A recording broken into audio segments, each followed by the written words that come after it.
One. Good morning, everyone, and welcome to this interview that I've been waiting for a very long time. I've got here Mbali. Mbali is the owner. I'm going to let you introduce yourself, Mbali. I just want to give a hat tip and a thank you to Björn Salsoni, who set this up for us and who connected us.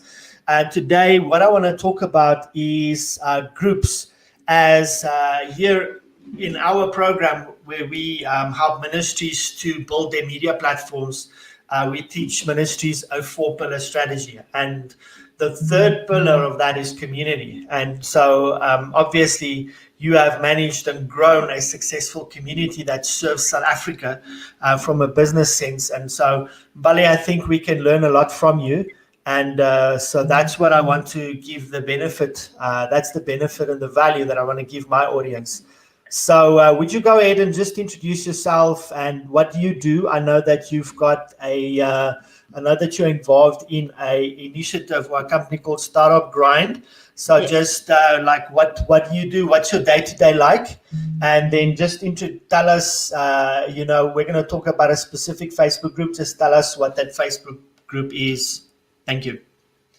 Sure thing. Wow. I'm super excited to be here. When you're passionate about something, you can never shut up about it. So this is an awesome opportunity for me to just blab about the things that I love to do. Nice. So thank you so much for having me. And hello, guys, for listening in, for tuning in. My name is Mbali Ndhlovu. I call myself a social entrepreneur and digital marketing consultant. So that's what I call myself today. Maybe I'll be something else down the road. But what I love to do is to connect people for a bigger purpose. I've been doing it for a long time without realizing that's what I did. And then we had this thing called the internet, where we're all just existing in our lives in an online sense. But something really interesting that it came to being is that people still, while we're on our online bubbles, we still want to come together with a common interest, for a common cause, for a common something. We still want those safe spaces where we are. We still have things we want to talk about with people that are in this like-minded peers, etc. So I found myself accidentally in the community space. I'm an accidental founder of a group on Facebook called I Know a Guy. I had no idea what journey it would bring me. I just honestly was trying to hook myself and friends up with cool jobs. And because I knew the people that had the resources, hey, I'm looking for an artist, an architect, or whatever it is. And, I would tag and share to all my friends. And then I realized my Facebook timeline looks like the classified ad section of a newspaper. So I did a little bit of tidying up and I put everyone in the same room. Hey, you need someone. I know someone. Like, here you go, chat. And it was me and about a couple of my friends, and then suddenly it exploded because they told their friends, who told their friends, who told their friends. I've never advertised I Know a Guy since I founded it, and it's all been through effective organic word of mouth. Other people have referred, it's literally I Know a Guy, and they refer someone to the I Know a Guy, and that's just how it is. So from that, I picked up really great success where the team at Facebook had identified my community as one of the most highly engaged platforms in the country. I served for about just over a year as one of Facebook's first African ambassadors and our South African ambassador for community leadership. This means that's amazing. Thank you. It was unreal. Some chick hit me up on Facebook in the DMs. I was like, there's no way Facebook is going to no one's going to communicate. It turned out to be real. And yeah, it was a wild journey and it still is. And but from there, so what I had to do for Facebook was to head up a community of community leaders. So that for me was really awesome. Yeah, it was really, really awesome because I got to meet other people who are doing incredible things. There's one lady, for example, whose name is Hanneke van Linker, and she made the headlines in the Sunday Times a short while ago because she fed 1 million people in a time of harsh lockdown. No idea how she did it. I've asked her 1 million times. She also shrugs it off. She doesn't know. But it's, she has her community of people that are just doing these incredible things. The reason why I love that type of community space is because people are creating things off of nothing. And I was given the opportunity to represent communities to an international platform to show them that they should be investing in us. I found that to be a really cool thing that Facebook did, which was instead of kind of going into an influencer model or, endorsing certain types of personalities or, famous things. They really went out of their way to celebrate and highlight these people that are doing incredible work. So, and then as a result of that, I have joined the Startup Grind community, where I am the chapter co-director here in Johannesburg. Startup Grind is a started out in Silicon Valley, and it's also a network / community of startups and entrepreneurs and people looking to get together.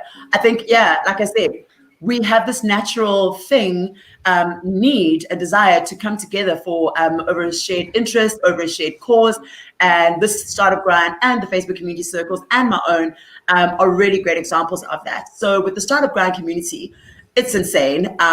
Very tech, Silicon Valley, like, wow, just crazy, incredible minds. So what we do there is we create safe spaces and educational and entertaining spaces for entrepreneurs, for investors, for venture capitalists, for anybody involved in the ecosystem of startups and entrepreneurship. You should definitely have a look, because we have a ton of funding opportunities. We have a lot of resources, and the network is really, really great. I think that's me in a nutshell. I spent a lot of time in the internet. Thank you. So you mentioned a bigger purpose, and in my space, these communities are about, I start these communities because there's a certain niche or a certain person that I feel I can provide value with, and obviously create this networking and this community where people bounce off each other. And so I want to go into the nitty gritty of these things. But two things I want to know regarding that is, when did the light go on that, listen, I've got a bigger purpose, and being a community manager is connected to that. And so that's something that I want to focus on. Wow. Wow. Okay. I'm just going to answer you as openly and as honestly as I can. I never knew, not to say that I took it for granted. I always find a joy in progression, an opportunity that yields something better for someone else. So coming from I grew up in Soweto, in a family of sometimes 4 kids, sometimes we were 5, just depending on who was around at the time, and then parents. So we had a huge family. So sharing is in our bones. Come from a very religious background as well. My mother she does service. So we grew up in a family where if you have the opportunity to help someone out, it's just kind of the thing that you do, if you can. And so looking out for others, kind of having that sense of sibling or like community or family has kind of just always been a part of me. So I never really realized that it actually has value or that it is in anything.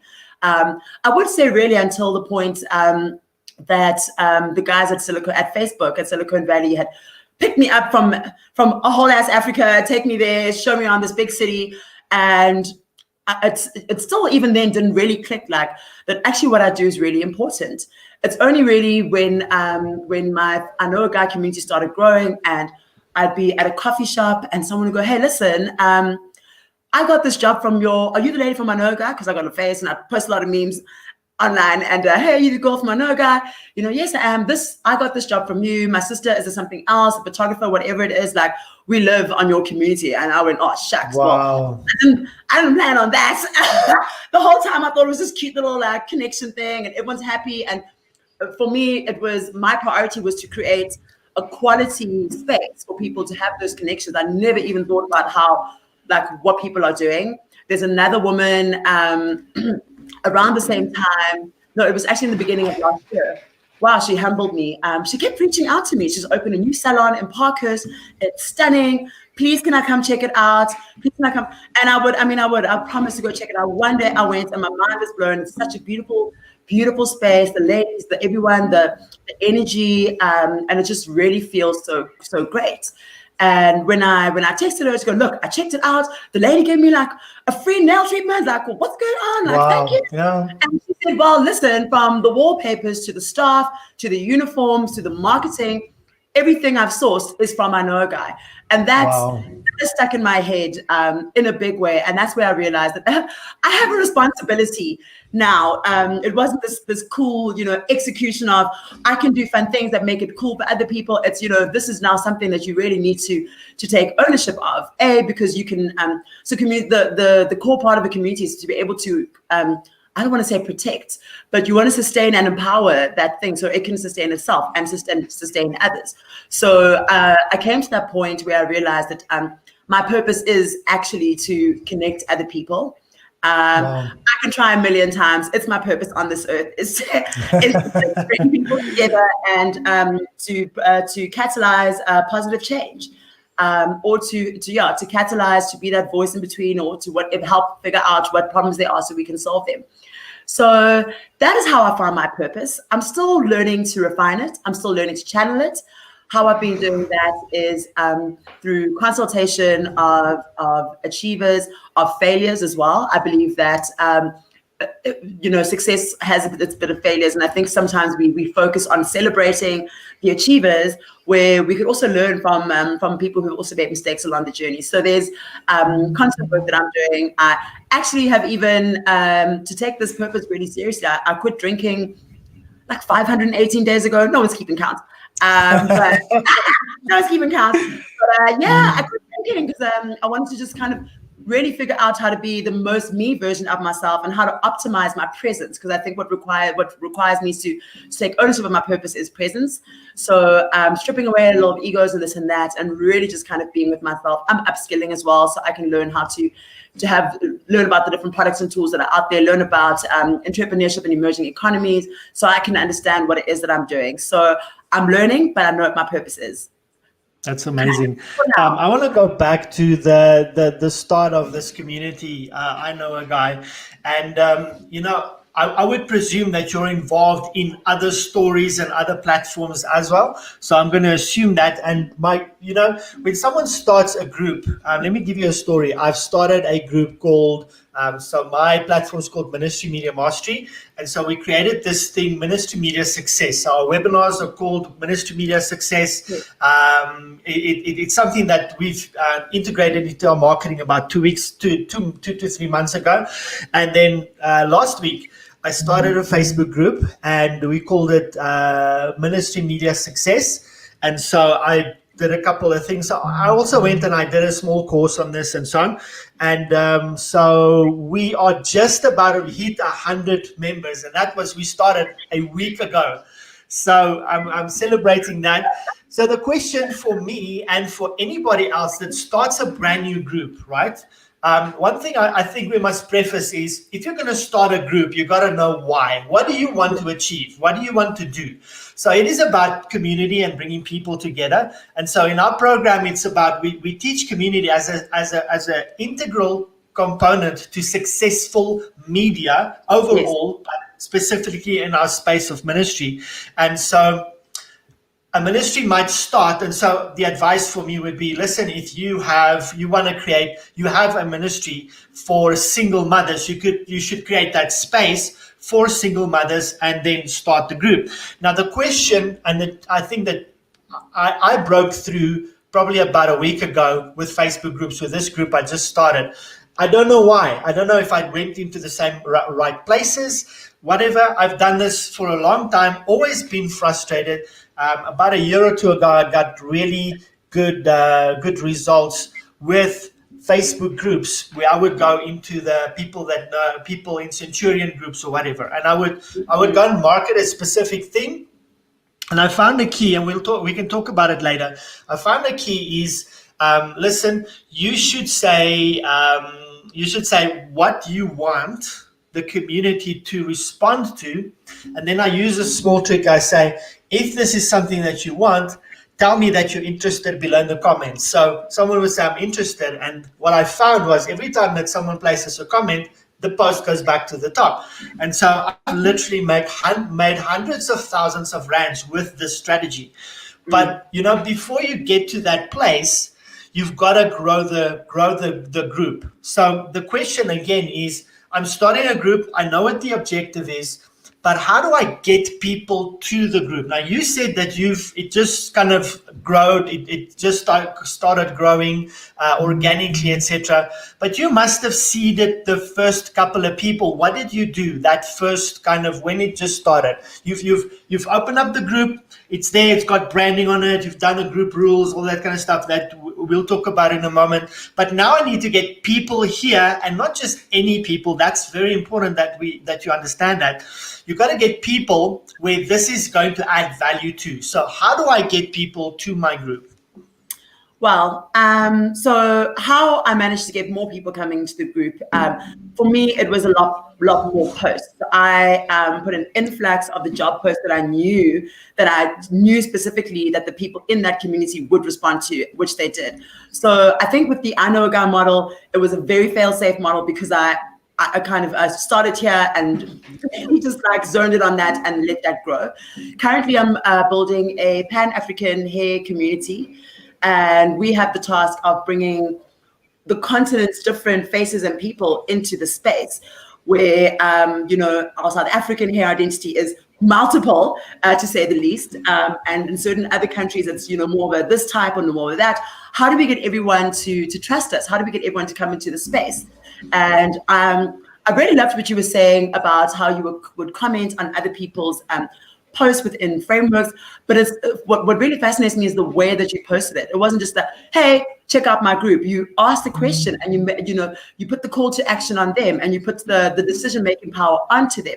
So they felt safe enough to go, oh, look, I've been presented with an option. I can engage or I cannot, and I can do this and not. So I find that was a really, really interesting thing that you did. Might borrow it. Totally will. Gonna let you know. So I really, really love that. So it depends also as well if your community has a page already, asking the right questions and getting people to already start thinking about this and that, so you can guide them into coming into the community. I definitely think finding, just the way that you've described it, finding other like-minded people in different spaces to reach out for them was a really, really great way of doing it. And there was something else that I wanted to mention, which is now gone. So what is the call to action? Is it, hey, here's a group that's going to do this, click on it and join us? What is that? How simple it is? A call to action is something that you say to energize the other person or to give them the opportunity to take an action. So sign up for this, or do you like potatoes? If you do, let us know your thoughts. And then they let us know your thoughts. A something where you are giving a loving guidance or loving opportunity for action on the other person's behalf. A call to action, I think in the community space, it works better when you're not really telling people what to do. You're kind of giving them information and the option to engage. As opposed to a Facebook page where we can be kind of establish ourselves and this is what we're doing and here's our event guideline and here's all the information that you can consume and respond to. Here in the community space, it's casual, it's conversational. You're getting 100 members in the group. Like I do, the moment someone else posts into that group without being prompted, it is I've screenshot all of those moments, man. I'm just like, oh my gosh. You're there, you interact, you go and say hello, Young. Yeah, and doing a lot of listening and engaging. And so what I've done as well in my community, in the kinky hair community, is pulled a couple of people, invited people that I know from different regions. They've agreed to do an interview with me, and I did an interview Q&A thing. I popped it into the group because it's like a get to know your community in any case. And that's a public group, the hair community. But the guys who get interviewed, the guys, girls who get interviewed, they go out and they share it. Hey guys, I actually really enjoyed this interview. This community is actually having really cool conversations. Check it out, check me out, and that sort of thing. So, while we also want to really growth hack, you can growth hack through content, through X, Y, and Z. I also think there's nothing really wrong with just allowing the community to grow and exist. I find the growth hacking, sometimes if you're getting too many people coming in of the wrong voices, then you might miss your original intention. Then you might find yourself catering for more than just the mommy group. It's everybody else as well, or whatever it is, and the messaging gets lost. I find if you create your community and you just focus on keeping that sharp in terms of content, your people will find you. Facebook has also gone out of their way to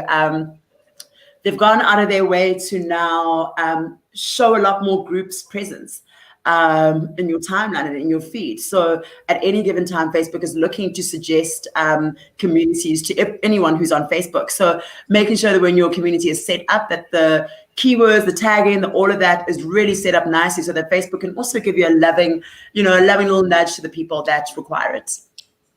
Yeah. Okay, so getting the word out. Getting the word out. Also, depending on the type of community, also other media platforms. So if it's a hair community, finding the hair bloggers and radio platforms that we can engage, let them know about X, Y, and Z, or interview them and put them in here so they can, in turn balance the conversation. Right, yeah, that's another strategy we use, is collaboration, like we're doing now, where people would want to come and, for instance, hear you. They would come to my platform, and people can promote that. So let's talk about. I'm still at the setup phase. Let's talk about the connection with the page. If for the community, if you didn't know that you can connect a group to your page and it will promote that kind of.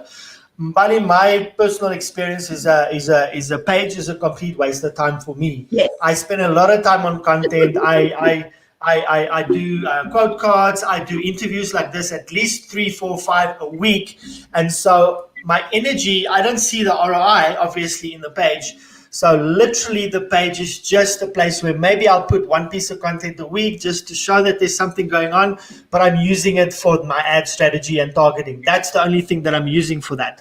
Do you still think that people need to bother with the page and put the amount of energy into, and I'm going to talk about time in a second, the amount of energy into my page as I would put into my Facebook group, because the community will obviously demand a lot more attention from you? I've got two answers to that question, or 2 steps, 2 parts of that, the answer to the question. So, number one, Facebook page, Facebook group. You're going to get a lot more engagement in a Facebook group. Because other people are talking about your brand, and it's not just you. Hey guys, like this thing, please have a look, please. The language is also the energy of a community is more open, it's more relaxed. We can share the information, and therefore, from an engagement and a conversational point of view, you can run polls in a group. I just don't know how far public ready it is down the line that Facebook is also working on actual monetization for group admins. So on a page, you're paying to get your stuff out there. Stick around. We're going to get paid to do what we do best. So there's that as well. So with that will also come branded content partnerships that you can do within groups, which is going to be really, really cool. Because I think community managers work hard, or group admins work really hard. It is 24 hours. Promise you that, and it's cool that they can also find ways to monetize on their own. So with that as well, Facebook pages started out really great. It was your Facebook business website, and you could have this thing, you could make your content, but now a couple of things have changed from how we use Facebook before to how we use it now. The social media in general. This includes Twitter and all the others, but we're speaking about Facebook communities today, so I'll stay on topic. When Facebook started out, it was this cool thing. Check out your friends, graffiti on their walls, do all this crazy stuff. And then we got video onto this. And now you can watch video content. And now you can call. Now you can live stream. Now articles and news. So we use Facebook in a very different way. So that's that Facebook page. So not to say that it's outdated, but it's in terms of the conversation that we're having, the relevance and the weight of it falls away a little bit because we're not doing that kind of big messaging. Also bearing in mind the advantage of a community is that safe space element. So your pages, your brand, every third part, my phone, I was going to bring you my phone. Every third post, I think it is now, on your Facebook and Instagram is an advert. Have you noticed that? It used to be every second. I noticed it yesterday. No. Yeah. Just check. Every third post, and it's a page. We're already over. We don't watch television, and we don't consume X, Y, and Z because we're just a little bit tired of brands in our faces telling us X, Y, and Z. So the community has a huge advantage because it takes, even if it's a brand community, it's just like an unfiltered space of it's about the community and it's not about the brand. The brand is the voice that, the guides, and it's the common thing that we have. It's the thing that we're proud to be a part of. But outside of that, the brand is not a very heavy participant in the community. We allow the community to just like that. So I would always recommend, and also just on that topic, Facebook, I think, is going to start, I don't know when, technology, but they are going to be looking to also, just like how you can Google, I can Google anything, Red Bull, and the Red Bull Facebook page shows up in my Google search. Groups are now going to be able to show up, which means we can pull analytics in a big way. Yeah, like it's going wild. So, your page, cool beans, have it. For my I've got an I Know a Guy page. I think I've done like 5 posts, and that was when I started, and people still come to it. I've got 12,000 members. 12,000 fans, or 13. But when I know what I'm doing, I might do something. It does show for numbers, so I can show, hey, listen, like these are the fans that I have, or this and that. Please give me money, and please, and yeah. But with regards to how the Facebook page and the Facebook community, a Facebook group compare, you're going to get a lot more value outside in the Facebook group. You're also able to pull really, really awesome insights as well. You can find your top contributors. It helps a lot when you're trying to find admins and moderators as your group becomes bigger. You want people who know and understand your community. So those are going to be your first pick to come and jump into this journey with you. So community has a lot of sustainability. It exists and it's great. I can also share a good example of a community that existed and then the brand took over, which is the Adidas communities, which were really just like-minded fans of Adidas. They're crazy. Fans of Adidas just jumped onto Facebook, came into this group to chat about Adidas, like to just chat about the stuff and freak out about the stuff. And then, of course, the brand noticed that, hey, man, like our oaks are, here we are spending so much money on these things. And here in this group, someone's going, oh my gosh, I want to lose my baby fat. I've just had a kid. Like, which sneakers? And like surgeons or professionals, someone will go get the XYZ, you want lightweight training, go there. And that is the goal in terms of authentic communication. You can't buy that kind of endorsement and advertising. It doesn't exist. You can't. These guys were stuff. So eventually they had to find all these groups and, be the Adidas of their own Adidas community. And now it's worked out. But that's a really great example. People want to have these things. They want to have those things. So don't worry too much. When I say don't worry too much about growth hacking in terms of the people will find you, they will. People are relieved to find the spaces that we create. Okay, so when you get started, you've got this, you mentioned it before. This is what the group is for. And now some people might come in and they start posting things that are irrelevant. Let me give you an example. Like in my group, the object, and we like when we get new people coming on board, then I once a day maybe I go and I post and I say, hello Mbali, Ivan, blah blah blah, welcome to this group. This is what we do here. Please go in and post your first post. But this is what we want you to do. So there's guidance there, and there's in the group rules, and we do a video. I've done a video now twice, like a community update. We're like, guys, this is what it's about. Let's do it this way, blah blah blah blah blah. And having done that, I had the unfortunate incident of a person. In our group, it's a very fine line, but as a community manager, I can pick up the intent. I want people to post their ministry media, like their video or their ad or whatever, but post it, or their whatever, the evangelical material, but post it so that we can give you feedback and we can tell you, what we think about it, that kind of thing. This one person just came in, and I can pick up that, you have these guys, they've got Hootsuite or whatever, and then they've got all these groups, and then they post one post and post it to everybody. And I can pick it up because when I go to the bottom, I tag the person. I say, hey, do you want feedback on this? And there's just crickets. Then I know you're not paying attention to this community. And then I'm like, I had to, at least just for a day or two, I had to put posts for approval first. Yes. And then I went and I said, listen, this is actually what the group is for. I want you to post your content, but I want you to post it because you want feedback. I want you to ask questions or give your stuff for feedback. And I want you to pay attention because we're communicating with you. The only place I really got his attention is in Messenger, where I message him. And later he's like, I don't want to be part of this group. And I said, I know why you don't want to be part of the group. So that How do you think I handled that? Do I have to? I don't want to go and say, you post and I have to approve it first, because imagine you have to have, I know a guy on pending posts and you have to approve everything. You're never going to grow. So what is your advice there? We have these people coming to spam the platform and just post random stuff. You know that, and this is a teaching moment maybe for anybody that's watching this video. If you have a group and people are just posting their ads in the group, there's lots of them, there's no value in it. Yes. The groups where there's a community interacting, answering questions, giving advice, those kind of things, those are healthy, growing, organic communities. So do you think that, it's been my first week on this new group. I love groups. I think they're wonderful. But I feel bad, and the person later said, no, I don't want to be part of this group. And I'm like, I know why you don't want to be part of the group, but should I have done it any different? Or was that the right way? So at the start of any community, I think the first phase of that beginning phase, you should be as specific as you can about the type of people that you want in your community.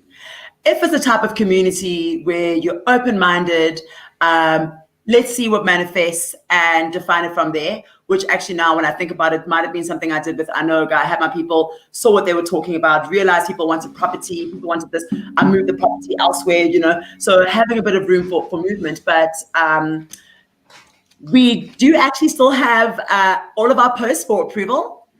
Really? But I was doing it on my own for a long time until I got to about 35,000 community members. I'm now sitting at 199,000. There's no ways that I personally, on my own, I'm going to moderate that. And the comments and the people coming in, no ways. So I have a wonderful team of moderators. We have a WhatsApp group where we screenshot the weird ones and have a good laugh, all come together for something that's very, very serious. So in my employment community or skills opportunity platform, sometimes a conversation around race comes up. So someone will, hey, look, I'm looking for a Black owned this or BE that.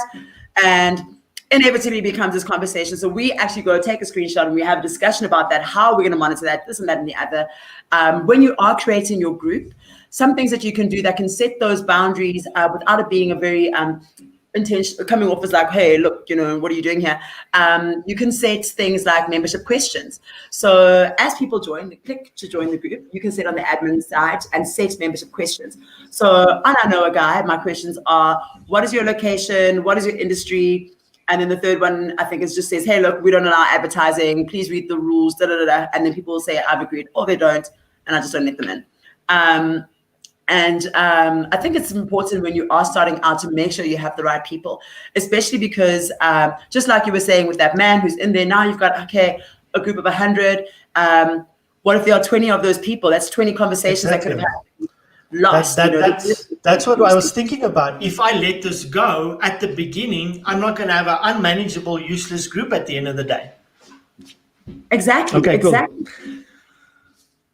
All right. So you were also just around the spam accounts. I just want to touch on that as well. Would be you've got to screen your members. You've got to. So our rule, our rule is that people have to apply and then the admin must approve. For various reasons, a lot of bots and things going around, and also we want to make sure that we have vetted everybody to be in that space. We don't always know because we are humans, but we do the best that we can. And so having that sense of control from the beginning just really was what I wanted to say. Okay, so let's pause there. I want to talk about the time spent for a moment. It's difference between now and the beginning.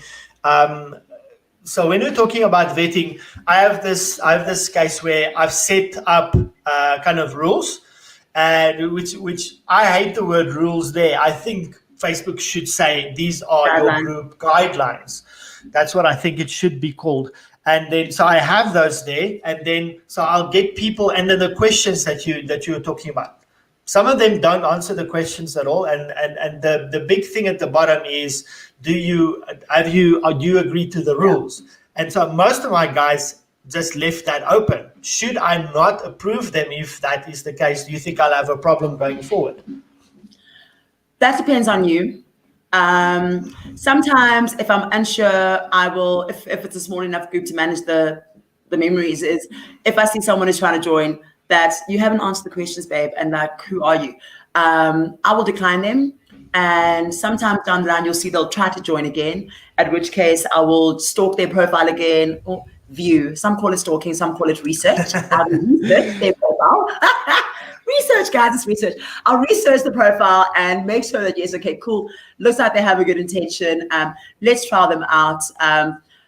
So how my community, my moderation team works sorry about that. Just hang on a second. No problem. Okay.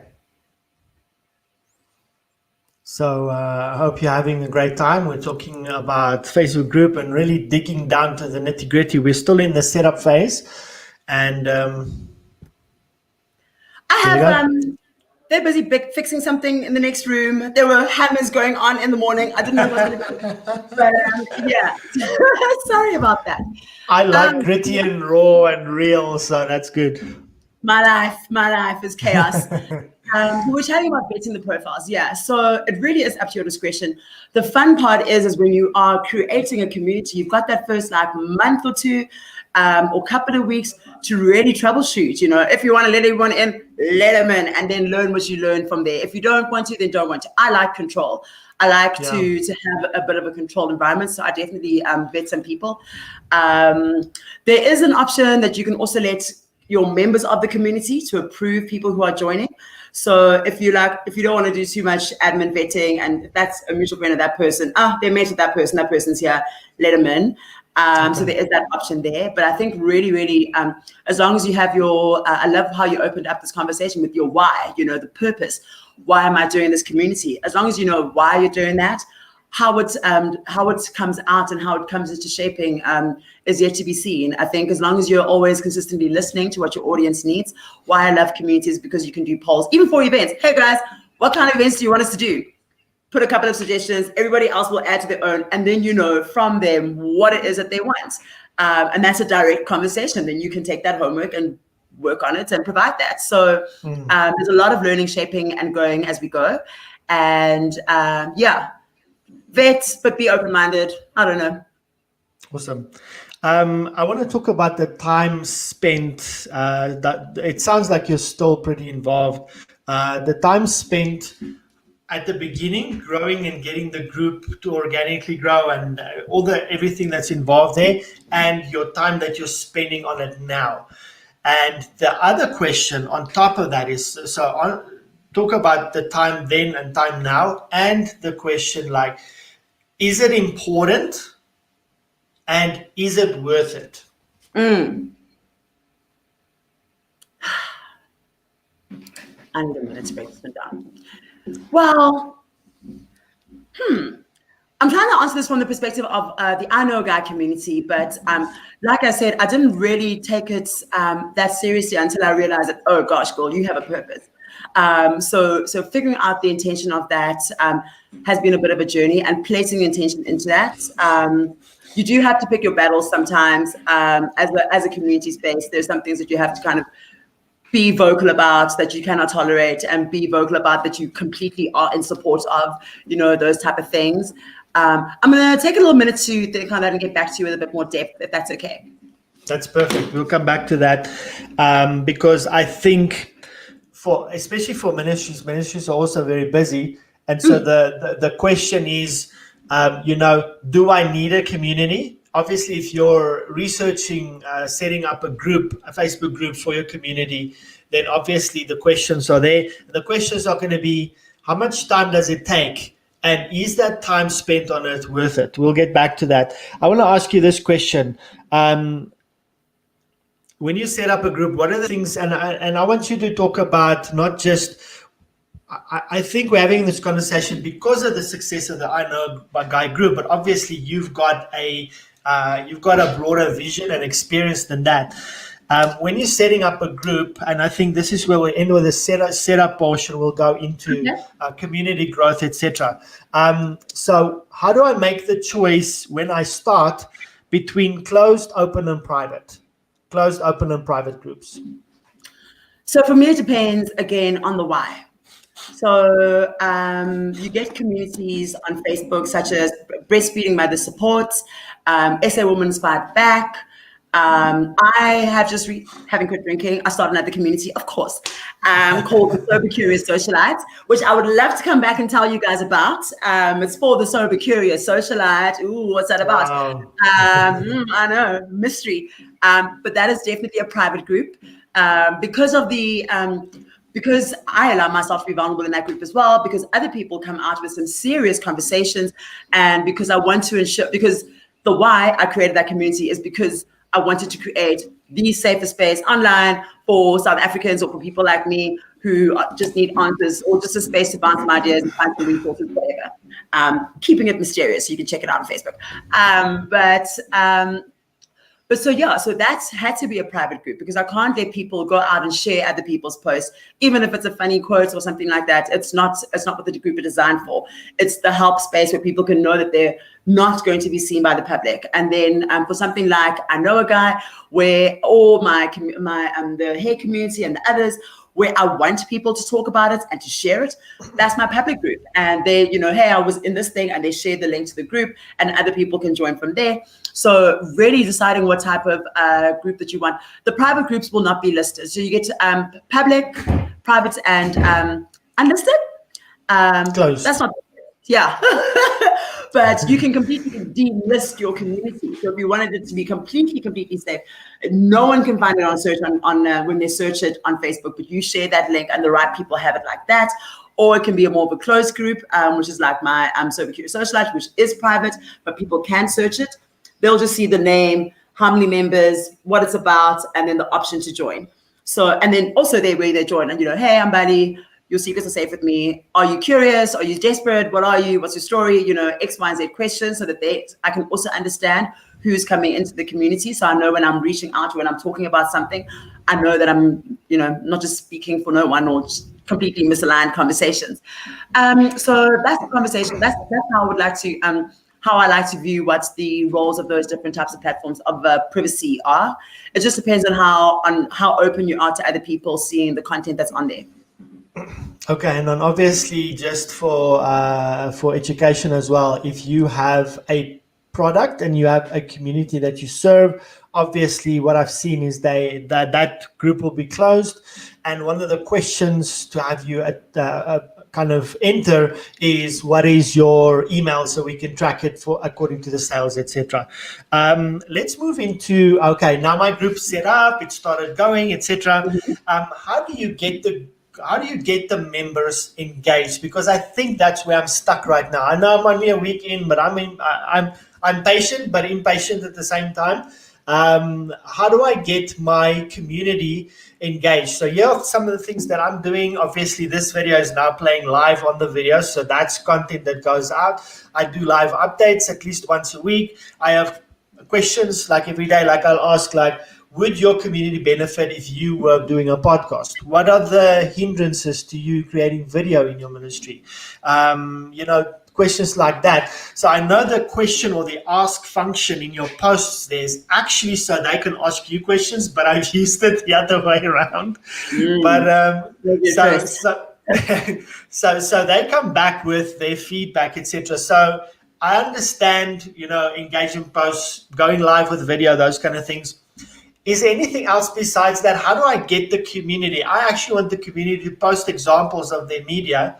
And besides what I told you already, I don't know what else to do in terms of getting the community to participate in that way. So the good news is, when you're starting out a community, it's the beginning. You do not have to have the most flawlessly produced videos. You do not have to go and create new memes or anything like that, or memes or images or infographics or something like that. 9 times out of 10, that content exists. So with, for example, this hair community that I'm working with, that we are creating, I have gone and researched other hair communities, and I see what they love and what they don't love, what works and what doesn't, the conversations that happen, the conversations that don't. And the content when they started out, it's someone else's post in the first place. So, something as simple as, what kind of hair type are you? Or, things about routines, X, Y, Z, very basic conversations that already exist. You don't have to create original content is what I'm saying. It's always great if you do. Okay. But let's maybe preface that by saying content is important. It's important that there's activity. So yes. That needs to be there, yeah. Also remembering, this is what I'm trying to articulate. Let's hope I get it right. Also remembering that the community that you personally create, that I personally create, that the next person creates, it'll always be an extension of themselves. So my community is always an extension of me. Actually, I'm chatty for days, babe, and my jokes, my this and that. So I try to keep that. I try to keep a personality quirk or personality trait and a consistency of sorts from a messaging point of view, so people have a consistent idea of who it is that I am or what I stand about, what I stand for within this whatever community it is. I don't know if I'm really answering. I don't feel like I've given you a good enough answer, but that's just kind of how I feel about it. Okay. Yeah. So an example would be, just in terms of rehashing content, is actually, let's take it back to the ministries. There are a bunch, I've seen a couple on your pages of really dope videos, I'm sure you could, if you took some time and went through them, some of them could be about love. Some of them could be about being a good person in the workplace or whatever it is. And these are different topical themes. And now I can go, okay, cool. Well, the year has 12 months.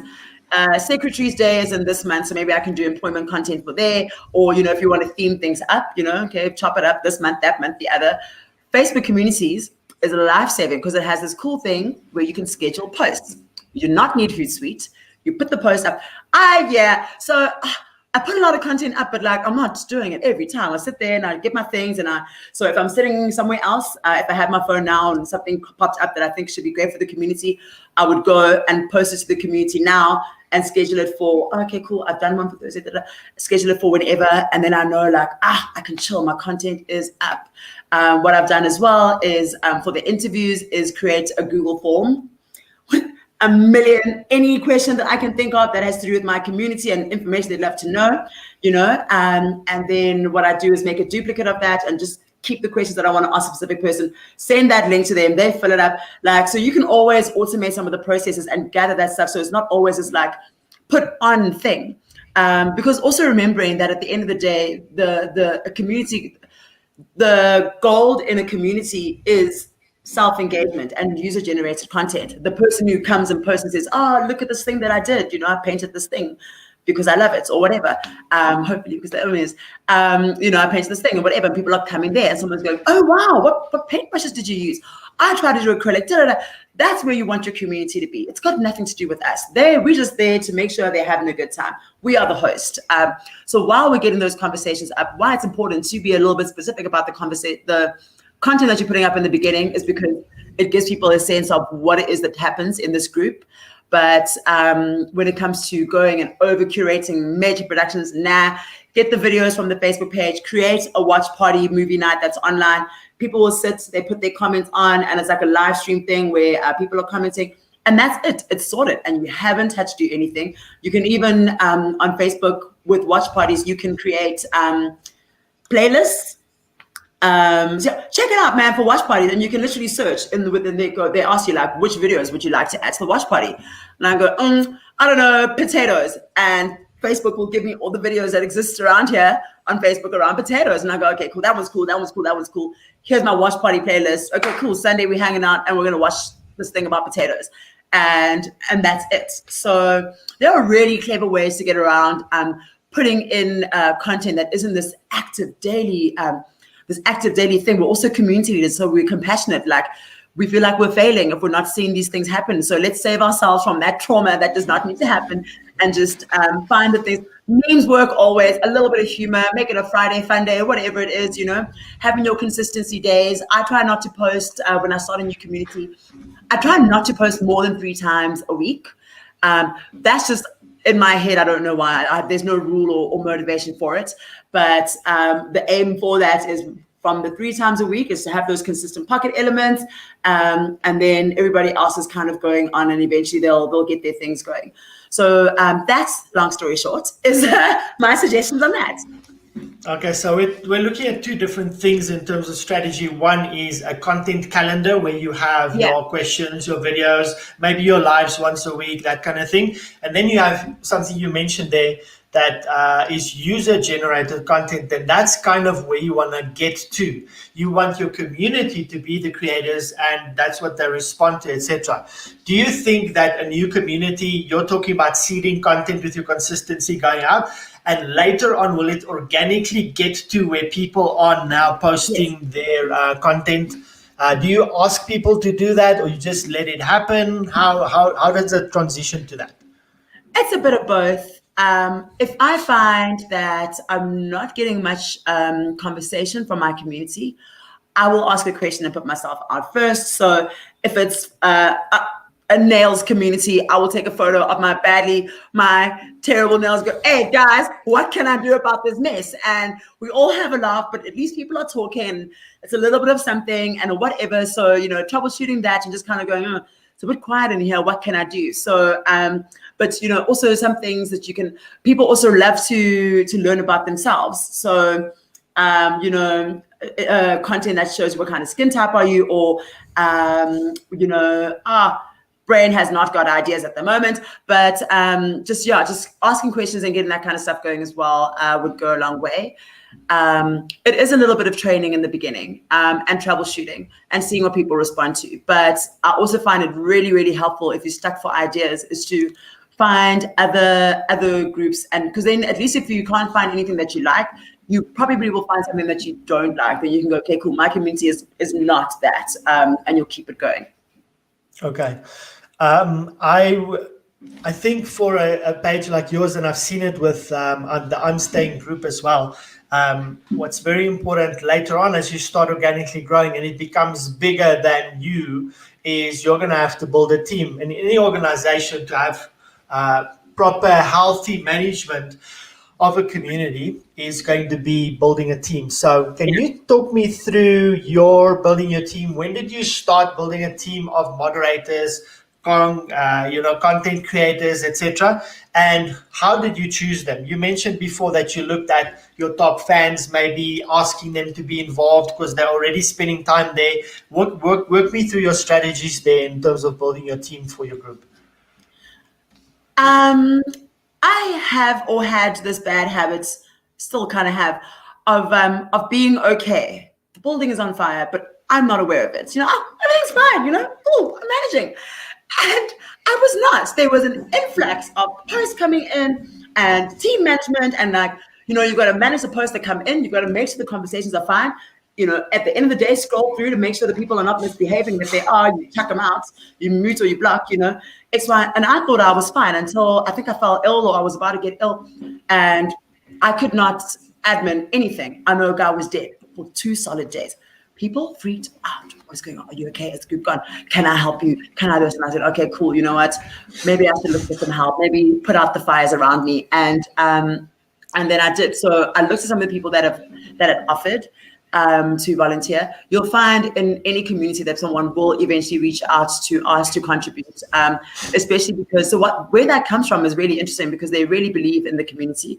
They believe in its potential to grow and they want to be a part of it. So why our job as admins and creators of these communities, our job is just to create a crisp space, and our people find us and the right team members.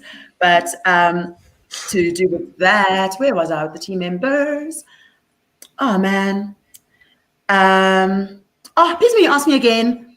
No, you were talking about how do I choose the team, and when do I start building them?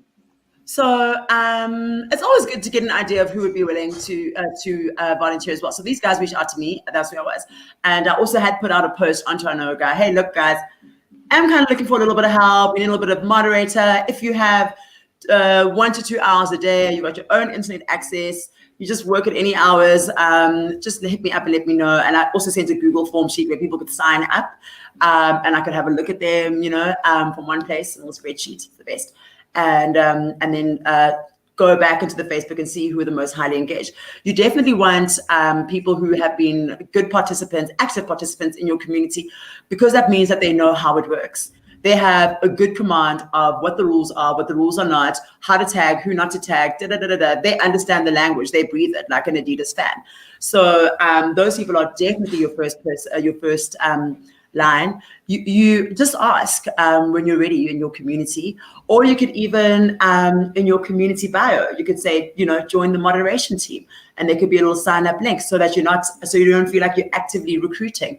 And it's this thing where people can just find you and reach out and connect. So there are really many ways to chop it up. I realized when I was overwhelmed that I need help. Old habits, I'm really trying to get rid of it. It does not serve me at all. I just want to do things smoothly without having to stress.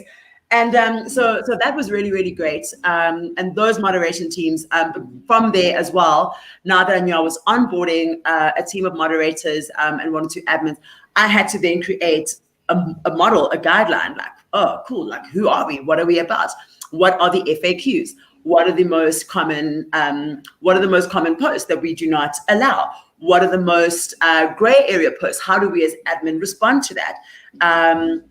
These seem like really simple things, but the information needs to be established so that people have a go-to. So that like I said earlier, when something goes wrong, the first thing that happens is someone in my team has screenshot it, and we're discussing it at length in our group. Okay, mute, okay, this and that, and we have a system. The system is actually really, really good. So also with moderators, I must say, because the moderators and admin teams that come on are volunteer, just bearing that in mind, because it does get a little bit exhausting. So what I have done, I've had a moderation team for about 2 years now.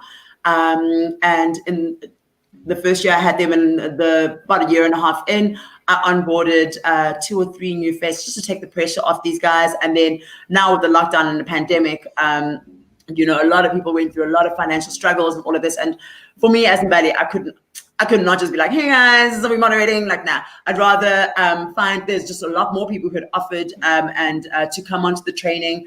I don't even run the training anymore. Our head girl, Anthea, she's the boss actually. She's the boss now. I'm just the face. Really, I am.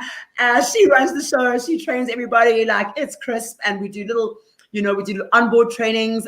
So, everyone's in this WhatsApp group, screenshots. Oh, how would you handle this? Boom. Is this person joining our group or not? And it's like this cool little fun quiz thing. Wow. And then they join and, take a few of them in at a time. Okay, cool. This week, just check out Facebook profile joins. Don't worry about the post. Just look at the profiles and get into that. And then the next week and then that. So you really want people who understand your community. But I think it goes a much longer way if you have held the hand of that person and just shown them how it is and shown them the ropes and shown them what some of the long and short-term goals are so that they also understand their purpose and they can really earn it. Yeah. That's amazing. One thing I picked up, I've gone through the Facebook community training last week, actually on the weekend.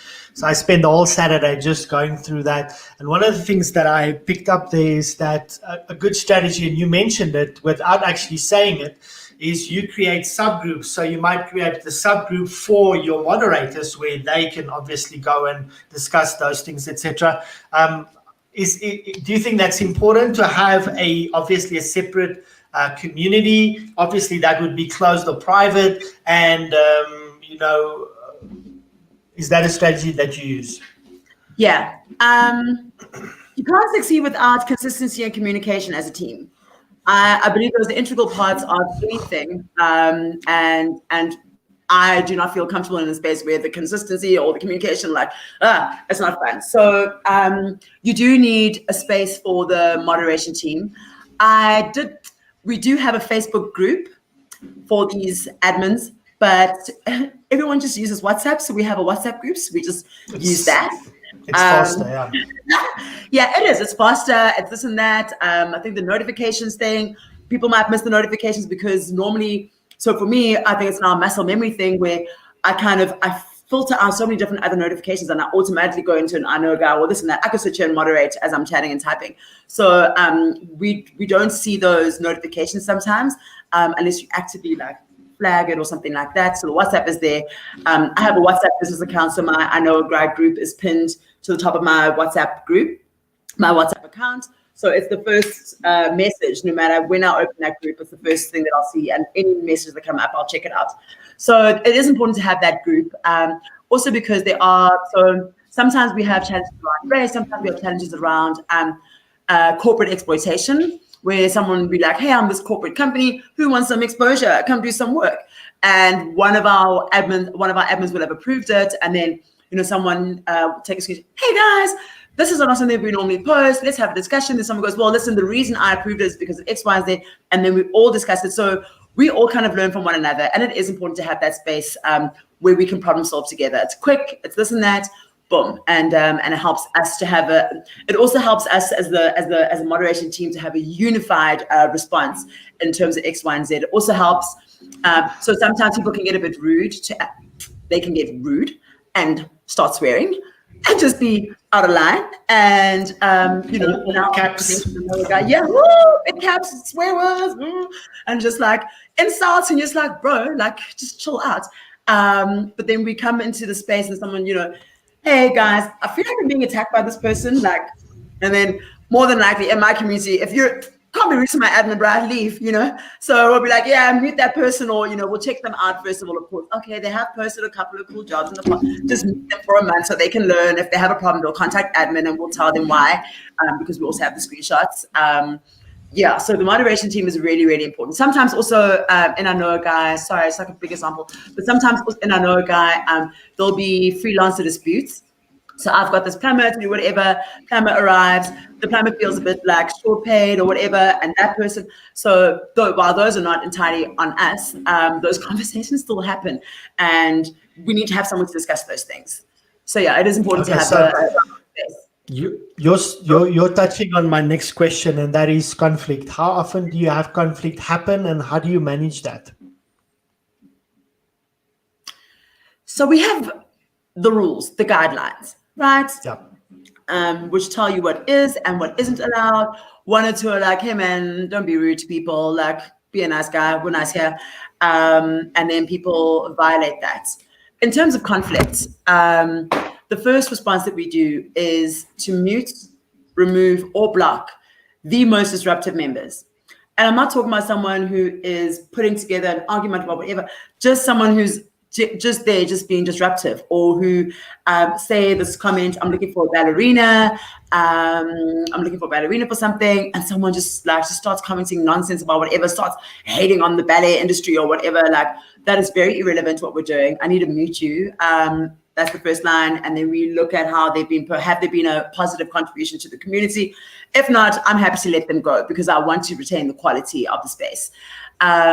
We have also got within our community, within my moderation team, we are such a diverse group of people that that's the conflict. So also I'm grateful that my team is diverse, because when it comes to the issues of conflict, we have a bit of voices from different backgrounds that can help us each learn from one another and have a more applied response to whatever that thing is. So maybe people sometimes use words in a cultural sense that actually might be a little bit offensive. And we've got to go, oh, yeesh, what's going on here? And then someone goes, actually, no, I'm Venda, and this is how we speak, or this is what we're doing. So this is actually what they meant. Oh, okay, cool. So we're not going to block that person. We'll just message them to ask them to write the post again. Just reword that thing because people won't understand you. And so that's pretty much how the conflict works. In my own team, I don't imagine we've had any We did have one admin dude who started. He was a moderator. He started taking jobs for himself, which is cool. Don't get me wrong, but he didn't actually do the jobs. So there was a bit of a disconnect. So we had to let him go and sort that out. That was the biggest conflict, and that was more just of a painful experience because we all had this care for one another. We're a really strong family, and it was a really hard process, but we dealt with that quick and resolved the matter. So conflict resolution is definitely something you want to have. Also, when you're doing your team moderation, your FAQs, hey man, what's the first, second, and third thing to do? In any kind of conflict in the group. If the admins can't come to an agreement, what do we do? Yeah. Okay. So talking about conflict, one thing, if you go through Facebook's actual community training, there's a big part, or there is a prominent part on diversity and inclusion. Now, you said that your team is your management team is very diverse. Do you deal with any challenges there, and how do you handle that? I'm not sure. So it's not really an issue in your group. It's no. We have all sorts of people coming and participating, and that's not really an issue. I treat my moderation team community the way that I treat the I know a guy community. So of course there are set boundaries and rules, and we operate like this, but I allow for conversations and opinions to be aired because it's safe. So I don't know. I don't know how to answer the question, rather, because I don't really know what that looks like. I just know that, I mean, we've got a Chinese guy, we've got half colored, half Tswana, we've got this English chick, and we all just happen to have this cool synergy of like really focusing on problem solving. Sometimes people will share their personal examples. There was like one lady who got scammed buying illegal champagne. It was Acha oil. We had a good laugh. It was one of our community members, but then we got into the topic of drink and this and that. And we really just have really great space and conversations. I think if you as the moderator, as the core admin, create that respectable space, everyone will play nice, regardless of how they really feel. That's how I've experienced it so far. The diversity goes along. It really does. Yeah. Are you comfortable and ready to come back to the time question? The question again is, how much time did you spend at the beginning versus now? Is it important for your community? And, that kind of conversation. So, is it necessary and is it worth it? It's worth it. It's worth it if you want to build something that succeeds, to put time into it and nurture it, much like gardening, much like learning how to do something, studying. You've got to put some time in it, refine it, and the rest you can sit back someday and let it grow itself. So in the beginning, I was very obsessed with what I was doing. So I probably spent the good half of a good day sitting and obsessing and tweaking and planning and doing some events and this and that. At the moment now, it's over time become a bit of a muscle memory thing, as mentioned, but I would say a cumulative 2 hours I would spend. So this morning, going through about 570 something membership requests, maybe about 80 something posts. And that's all I've done. At some point, I'll check my other Facebook communities again for about 10 minutes at a time. Those 10 minutes kind of accumulate into one thing. Because I don't just check the post and approve. I also then just like, let's just make sure everything is tidy quickly. I don't go too far. And then if I see it's fine, then I rush back to what I'm doing. So it's not a dedicated time that I have. If in the beginning of a community, definitely it was. But I also, as I mentioned, Facebook's been really nice with scheduling posts, so you can optimize your time really. And if you say you're sitting on the weekend, let's take a Saturday morning, and you're sitting with your tea and, just seeing what's on Facebook, scheduling all of that stuff, you can have at least, you can span out a while's worth of content, then you don't have to worry about that. Then the content can post itself out. If you think, oh, no, next week one is irrelevant, now just delete it, man, it's cool. But you allow that to sit down, then you can also just focus on watching how the community behaves and focusing on other things. Maybe you want to start doing events or X, Y, and Z. So you can optimize your time a lot more now. I spent way too much time in the beginning on Facebook. But yeah, about an hour or two now. But I would say up to about 3 hours, also because of the fact that I'm building an app. So it's the moderation and then working with like this insane dev team. So that's how much time I'm spending at the moment. Okay. For those that are listening, also just an educational point. I don't know how recent it was, but Facebook has given us as community managers a tool called Admin Assistant. So there's a whole sidebar full of administrative tools that you can use. And so if you have a group, I encourage you to go and look at that. It's like, pending posts, group rules, automation tools, rules that you can put in, all those kind of things. Mbali, we're almost done with the interview, sadly, but I think, can we talk about Facebook for a moment? And then How much of this do I apply on other communities? Like I've got a WhatsApp group, etc., etc. How much of this can you apply to other platforms? Well, as much as you can, really. The I know guy model. I just lost energy, so it died. But I moved it over onto Twitter. Updates, people tag the same way. LinkedIn has communities where you can have these spaces. You can create these on YouTube as well. WhatsApp is an interesting one that you mentioned. So people use WhatsApp or people use Telegram. Telegram, I think your WhatsApp group sizes can be a lot bigger. I think WhatsApp is limited to a couple hundred, and it's kept there, and that's it. But Telegram, you can do a whole lot more on this thing. A lot of Telegram communities I've been checking out. But with WhatsApp in particular, what I find is to be really interesting is we obviously have traditional WhatsApp and WhatsApp Business. And I've been playing around with WhatsApp Business, which is a super, super cool tool. You'll see a lot of the big corps are now getting into it. They've got a talk on WhatsApp line, but I want to take that example back.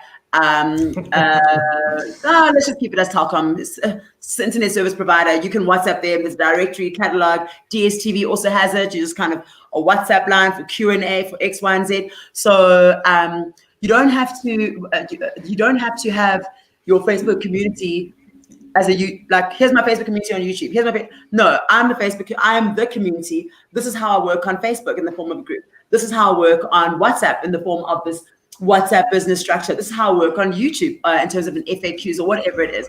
So you need to understand what the languages of those platforms are. Sometimes you don't need all of them. If for Twitter, for me, it would be for more kind of industry focused things.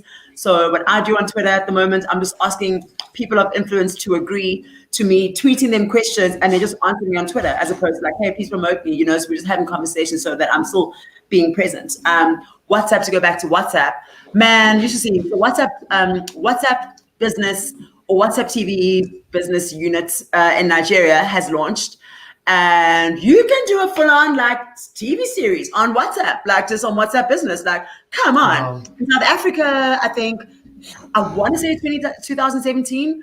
Put a question mark next to that in case I'm wrong, but it was just about 2-3 years ago where I think it was with FBOB or something, Sanlam, Sanlam and WhatsApp TV. They did a full-on big production, really dramatic. It was pretty cool. The series that aired on WhatsApp. So there are so many ways to get our communications. People like that diversity. We literally get off Facebook to go into Instagram or YouTube or WhatsApp. We're always on WhatsApp. So why not own a space? Why not take up space there as well? But does that mean that it would be the same person? Nah, how does WhatsApp work? What do people want? Quick information, conversation, questions and answers. So if it's, you know what I mean? So organizing that structure so that it is like that, and having a look at what WhatsApp TV business offerings are. I don't think we've launched, I don't know, no one's really done it since that TV show that I've seen. But it doesn't have to be this curated stuff. Again, just taking the content that exists, putting it out there, and using each platform for what it's intended to do, instead of just being the same thing in different places. Okay, I've got 3 final questions for you as we end off. There's 2 things that we teach in our program, and I want you to maybe talk about that. You talk often about safe spaces. So yes. How important is it that your community is a safe space for people to be a part of? It is non-negotiable that my communities are a safe space. I don't find value in anyone who does not add value to what we're doing. 1 is people's money, people's time, people's skills. 2, as the creator of that space, if I get scammed on Gumtree, I hate Gumtree, even though that person scammed me. Well, I hate that person and Gumtree, but still. So I don't want to say I have a reputation to manage. It's not about me at all. It's more about the integrity of what it is that we're doing, making sure that the leads are qualified, making sure that people are coming for the right reasons, and maintaining that. So yeah, quality control for me is a non-negotiable. I would rather block someone and then they find a way to contact me to go, hey, listen, that's unfair, and then I can hear you out, than to go, oh, maybe then let's remove you and then figure out the rest. I think that's a good thing to look at. You mentioned content, etc. What about, and this is also relating to safe spaces, what if I'm part of a community, I get attacked, maybe something happened. Maybe I made a big, social media faux pas, and I'm in trouble. Now the community attacks me, and we know that is not okay. So that's important, that people also feel safe in that sense, that, listen, as the community owners and managers, I'm not going to let that happen to you. So I make a show of making the community. So in that thread now, you're being attacked with everybody. You've got to read everything. I, being found in the owner of the space, I normally don't consult on the risk. I really feel like we need to consult on this thing, but I'll read and get the information before I consult in any case. And my first line is to immediately mute the bad players. If it's insult, if it's bad language, if it's inappropriate, whatever, you're blocked immediately. And I have to delete those comments because I'm an energies person. I don't like negative. I don't like negative energy in my space, especially if it's like, because it's the internet, now we can chat. And so I remove that immediately. I block those people. I will sometimes also, you can decline with a reason. So when I block, I can also say, hey man, a little bit of an ugly move there, but sometimes I do, sometimes I don't, depending on the circumstance. But you have to remove those bad players. You can mute them, you can block them. That's the first thing that I would do. And you can also stop the comments. Yeah, you stop the yes, of course. Before I stop the comments, I would go, hey guys, just a reminder that this is what we are about. This is what we tolerate. This is what we don't tolerate. Close comments, and it's done. And that's the end of it. People can let them DM you, let them be upset. Also, being an admin and a moderator, people do really take it personally, and they will. I mean, my team has been threatened. If not me, I've been called all kinds of things, including racist, like crazy things by crazy people who are just upset. At least now, what Facebook has done to alleviate and to protect us as admins is. So when your post get approved or declined, the recipient sees it as an admin of the group, and not. It doesn't show the person is. Yeah, this guy here is the guy who declined you. So you know what I mean? Like, why did Facebook do that in the first place? Like, that they fixed it. We're not dead now. So that's really, really important to manage that. You also, as an admin, like, it's just that opportunity to be like, hey guys, here's what we tolerate, here's what we don't, and then your community feels safe because they've seen you showing up, action that, and to close it off, and that's it.